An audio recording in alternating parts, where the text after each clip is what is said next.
Bonjour à tous, ben voilà, le grand jour est arrivé, la mise sous tension du module qui est là, je suis au-dessus, je ne vais pas trop le bouger parce qu'il y a beaucoup de fils. Et bien la première étape, ça va être de régler le VXO. En réglant le VXO, on va pouvoir aussi déterminer la fréquence centrale du filtre à quartz, puisque la fréquence centrale du filtre à quartz ne correspond pas du tout à ce qui est marqué sur le quartz.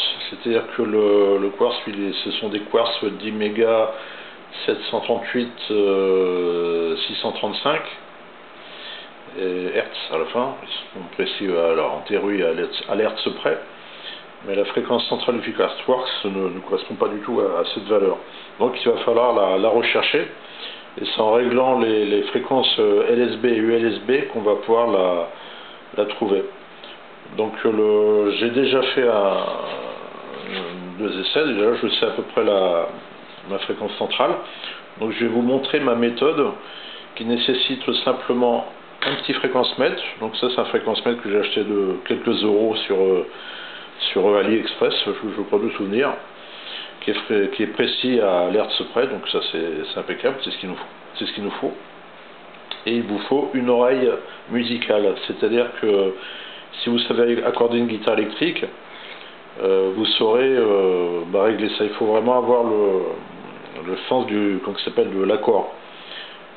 Si vous n'êtes pas musicien, vous n'avez pas cette subtilité, cherchez autour de vous quelqu'un qui joue de la guitare ou un instrument, il fera vraiment la différence entre les deux fréquences LSB et USB. Je vais vous montrer à quoi ça consiste, parce que c'est vrai que ce que je vous dis, ça porte pas grand chose. Je vais mettre le volume un petit peu. Là je suis en USB. Voilà, comme vous pouvez le constater, il y a un souffle et qui génère une certaine fréquence, quoi. C'est assez sourd. Si je passe en LSB, on va voir.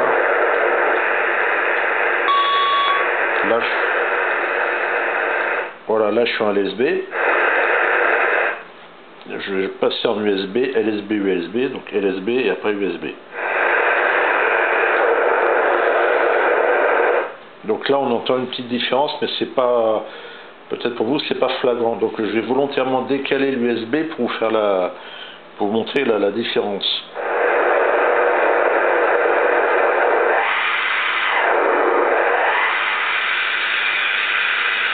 Voilà, donc là j'ai augmenté la fréquence donc, du VXO, et ce qui génère aussi une fréquence audio plus dans les aigus, quoi. Ça boite du souffle, mais on entend quand même une différence. Je vais vous montrer maintenant la différence. Donc là on est en USB, je vais passer en LSB.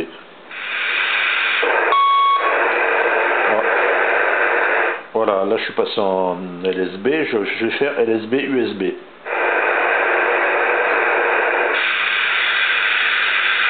Donc là vous pouvez constater il y a quand même une différence.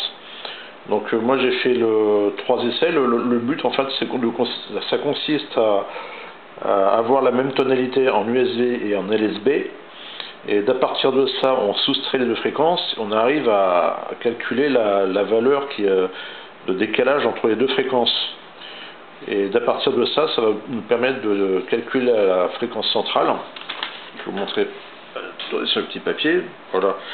Donc là, sur le premier essai, par exemple, en USB, j'ai trouvé 10 mégas 732 953. En USB, 10 mégas 737 236. Donc j'aurais déduit qu'il y avait une différence entre les deux fréquences de 5 mégas 740. Divisé par 2, ça fait 2 mégas 870. Donc cette dernière valeur, je l'ai rajoutée à la fréquence LSB, et j'ai obtenu cette fréquence 10 mégas 735 120. Et on peut faire aussi en soustrayant cette valeur de 2 mégas 870 à la valeur trouvée en USB, et on va obtenir normalement le même résultat, c'est-à-dire 10 mégas 735 120. Donc je l'ai fait en plusieurs fois avec des valeurs différentes, mais je vais vous montrer quand même à quoi consiste le réglage LSB USB pour avoir la même tonalité audio.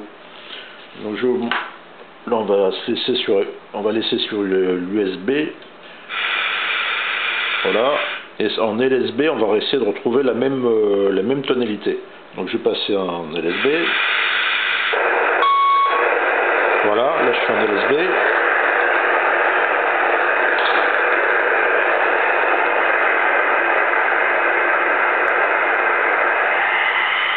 Et là je règle.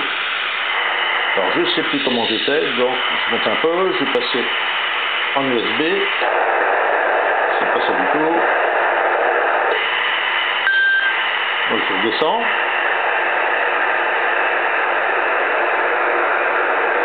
Je crois que ça correspond à peu près à ça. Je repasse en USB. Non. Faut que je remonte. Là, je crois que je suis pas mal.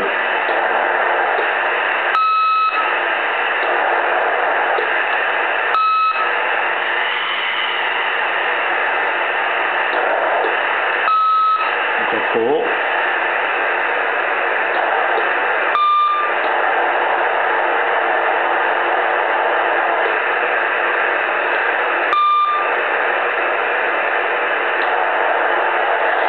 Je vais changer un... Ah, là par contre, j'ai fait une erreur. Ah oui, non, ça c'est normal. Ah oui, j'ai laissé le tournevis. Désolé, c'est de ma faute. Je recommence. Donc c'est ça qu'il faut qu'on recherche.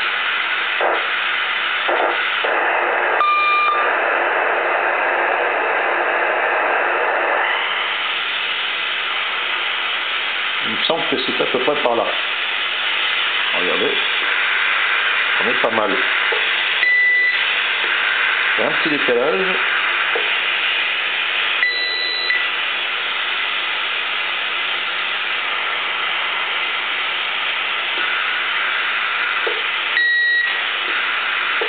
Ben, je dirais que je suis pas mal. Donc maintenant, on va passer à la mesure. Donc je vais baisser volontairement le son pour qu'on puisse s'entendre quand même. Donc LSB, je prends mon cahier, mon petit carnet, mon petit papier je veux dire. Et là, je mesure 10 mégas 732 756. Alors c'est passé à 7. Bon. Et en USB, j'ai 10 mégas 737 491. Voilà. Donc là je pose ma sonde, je prends ma calculatrice.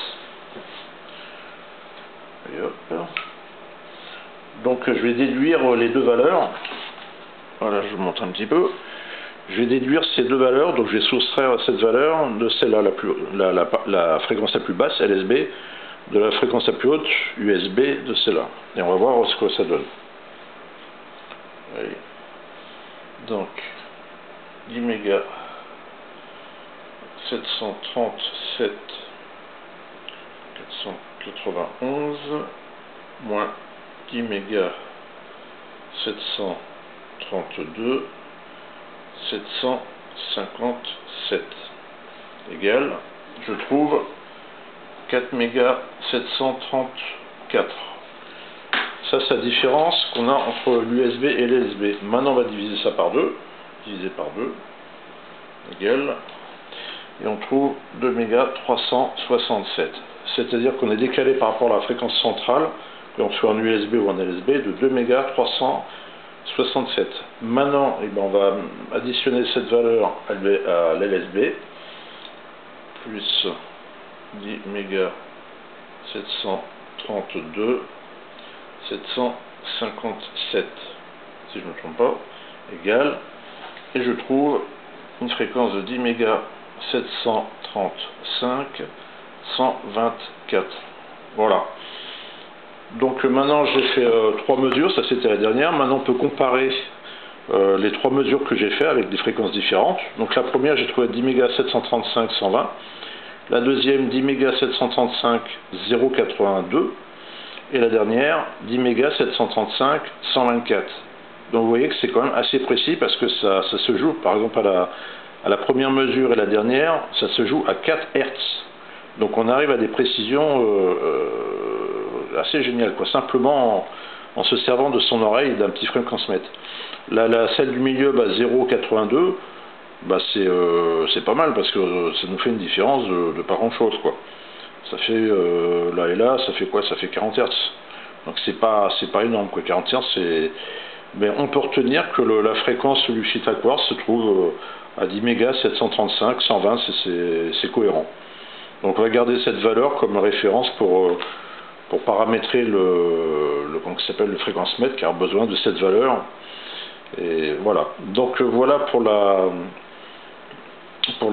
comment déterminer comment ça s'appelle, la fréquence centrale du filtre à quartz.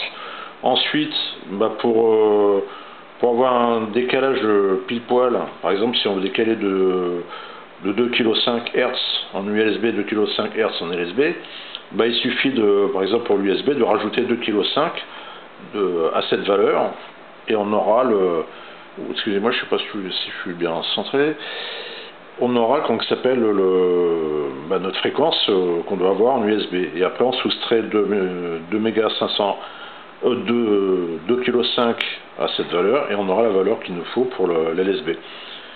Voilà, si on choisit par exemple 2,5 kg, et on aura aussi besoin de cette valeur pour paramétrer le fréquenceur qui aura aussi besoin de cette valeur pour qu'il sache de combien il doit se décaler, quoi. Voilà pour les réglages, pour la détermination de la fréquence centrale.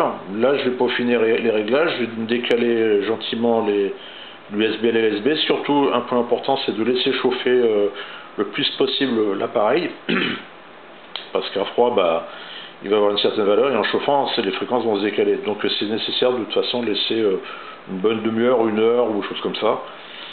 Et même s'y reprendre plus tard même, parce que les fréquences au début ça a tendance à bouger un petit peu, et avec le temps vous verrez que ça bouge plus du tout, quoi. Sur mon TRX 8 bandes, ça ne bouge plus, quoi, c'est stable, sauf à l'allumage où il faut quelques minutes, pour 2-3 minutes, le temps qu'il se cale, ça bouge de 200 Hz, quoi, c'est vraiment infime.